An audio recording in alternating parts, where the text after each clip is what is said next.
Hi, welcome to A Gray Barn Rising. I'm so happy you could join us this evening, join Bootsy and me. I'm reading the poems this evening of the American poet Etheridge Knight. Etheridge Knight lived from 1931 to 1991. Etheridge Knight was a poet of great passion, a poet of, deep emotion that just rose up from his belly. In fact, he has a book of poems entitled Belly Songs.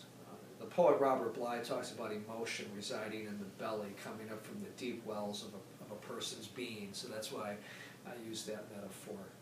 Etheridge Knight lived, in many ways, a difficult life. He was born in Mississippi, and he spent a great deal of time in Indianapolis.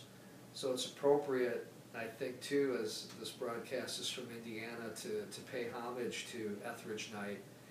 He had a difficult youth, joined the military, and spent the years 1947 through 1951 in Korea as a medic.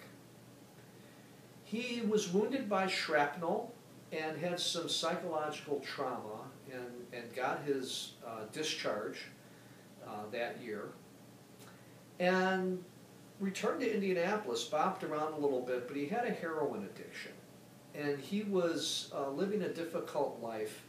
In 1960, he snatched the purse of an elderly woman, and he got a very harsh sentence. His sentence for that was 10 to 25 years in the Indiana State Prison.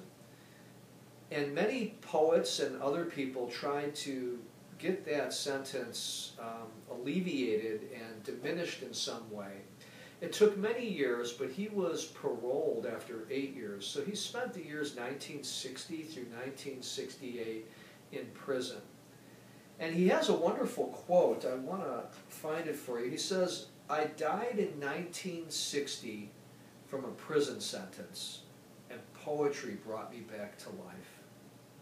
I love that quote, not only because it's so true of Etheridge Knight, but also if we look at prison in our own lives, if we look at prison as a metaphor, we can think about the ways that poetry can bring us back to life from the prisons that we construct emotionally and psychologically. Etheridge Knight's work is known for examining those prisons, the literal prisons of systemic racism, the prisons of slavery, the prisons of prejudice in an outward way, but also to examine the prisons of our inner lives, our addictions, and the bad habits and patterns to which we can return. So it's a great honor to share his deeply emotional and powerful work. You'll notice as I read these poems that they rely a great deal upon African American vernacular, upon a sensibility of the African American culture, and he uses that, employs that, not only to elevate that language and say that it has a vital role in our consciousness and in our language and daily work, but it also has a vital role in connecting to our emotions and the deeper parts of our psyche.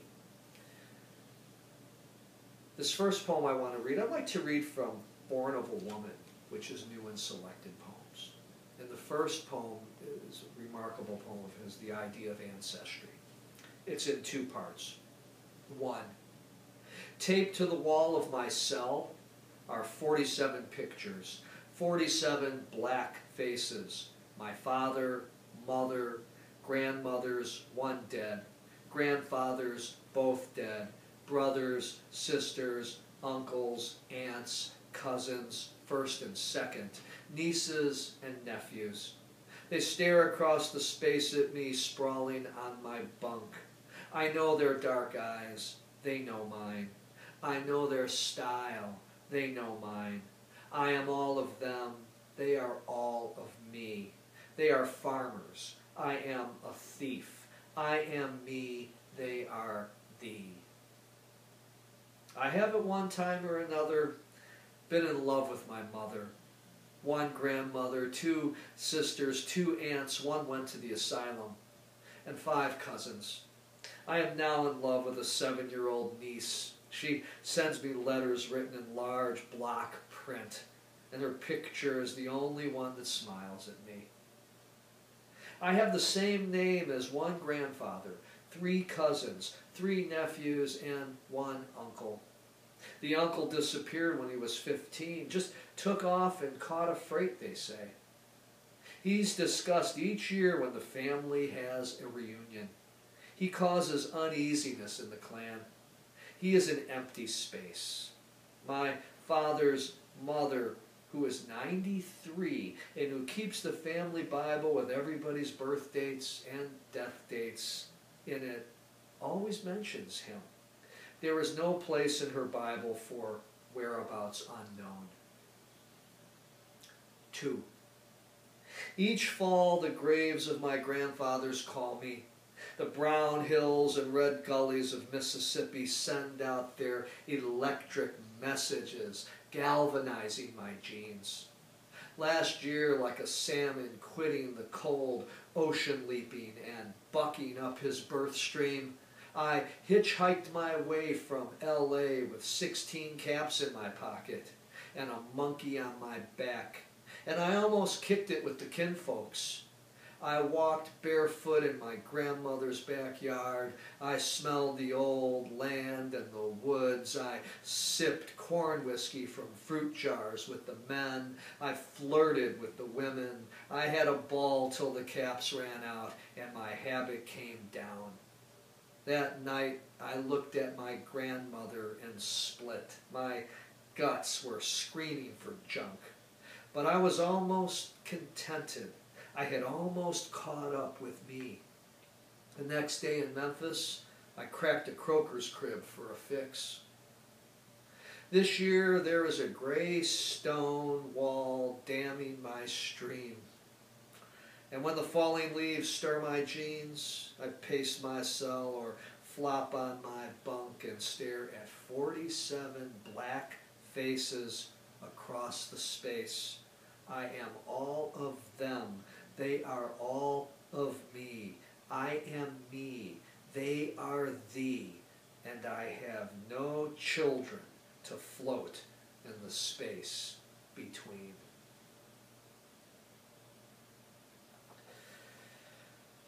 Man, that's a remarkable poem. Remarkable poem by Etheridge Knight. A poem for a certain lady on her 33rd birthday. Who are we to ride the curves of air or to worry about the waning moon? The mountains will not tremble and the sea will not give up her dead. Time is now, said the African poet, unfelt as our touch across these seasons, unending as the circle of our dead fathers and unborn sons, the rise and fall of our laughter, the measure of our steps as we move to each other. Years are the strips of tinsel hanging on hunky brains. Our time is the constant blooming of our love.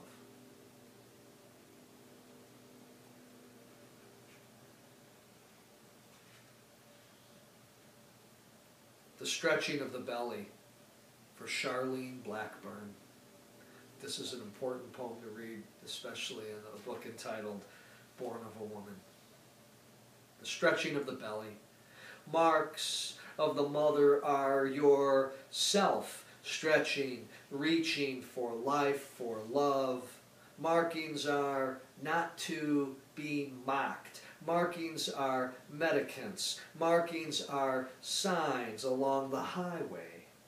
Scars are not markings. Scars do not come from stars or the moon. Scars come from wars. From war, men who plunge like a bayonet into the gut or like a blackjack against the skull or prick like the end of a safety pin. Scars are stripes of slavery, like my back, not your belly, which is bright and bringing forth, making music.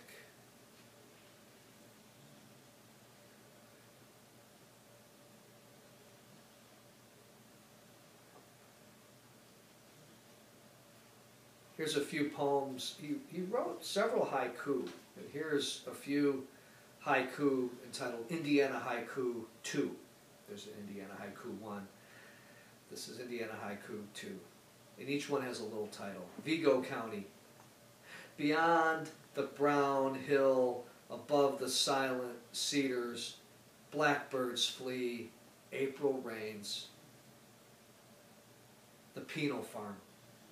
The wire fence is tall. The lights in the prison barracks flick off, one by one. Crown Hill Cemetery, Indianapolis. A black and white dog sniffs gravestone to gravestone, pees on Hoosier poet. Indianapolis War Memorial. Young boys play in pairs, touch the war weapons, tanks, guns, dreaming blood and death. Harlem. Street walking woman, leaning in Harlem hallway, sister of my soul. There's such tenderness in an Etheridge Knight poem. I mentioned the emotion earlier, and while he's looking at these imprisonments of inner and outer confinement, and he's also looking simultaneously at what we have lost, as some critics have said, what we have lost and what we love, and how we've suffered, and how that is resuscitated in some way. The locus of redemption for Etheridge Knight is truly love, and that permeates his poems. That's the primary force in his poems that gives them an element of rejuvenation and regeneration. I'd like to give you two more poems. This is called A Poem of Attrition. Actually, I may give you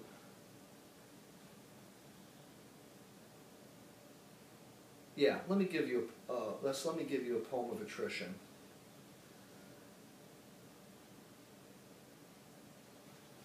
And then one other. A poem of attrition. I do not know if the color of the day was blue, pink, green, or August red. I only know it was summer, a Thursday, and the trestle above our heads sliced the sun into black and gold bars. It fell across our shiny backs and shimmered like flat snakes on the river, on the water. Worried by the swans, shrieks, jackknives, and timid gainers, made bolder as the day grew older. Then Pookie D, naked chieftain poised, feet gripping the black ribs of wood, knees bent, butt out, long arms looping the air, challenged the great 2.5 gainer. I have forgotten the sound of his capped skull as it struck the block, a plop of a book dropped, the tear of a sheer blouse. I do not know if the color of the day was blue, pink, green, or August red. I only know the blood slithered and our silence rolled like oil across the wide green water. You saw earlier I had some indecisiveness what to read you. There's so many wonderful Etheridge Knight poems. I wish I could read them all to you, all of my favorites. But I do want to close with one of my favorite Etheridge Knight poems called As You Leave. Shiny record albums scattered over the living room floor, reflecting light from the lamp, sharp reflections that hurt my eyes as I watch you, squatting among the platters, the beer foam making mustaches on your lips. And two, the shadows on your cheeks from your long lashes fascinate me, almost as much as the dimples in your cheeks, your arms and your legs. You hum along with Mathis. How you love Mathis, with his burnished hair and quicksilver voice that dances among the stars and whirls through canyons like wind-blown snow. Sometimes I think that Mathis could take you from me if you could be complete without me. I glance at my watch. It is now time. You rise silently into the bedroom and the paint.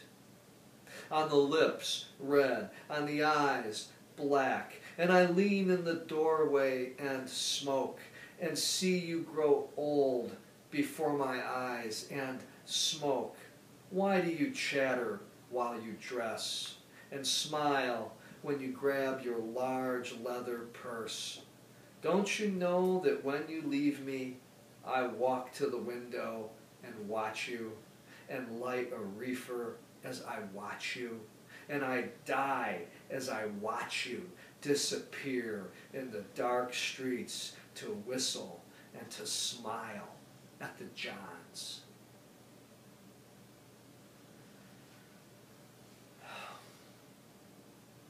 These poems have such redemptive power to them, although they talk about often deep sadness and deep grief. And again, as I said earlier, the locus of that redemption for Etheridge Knight is love. And I hope that the love focus and core of his poems came out in my reading of his work for you this evening.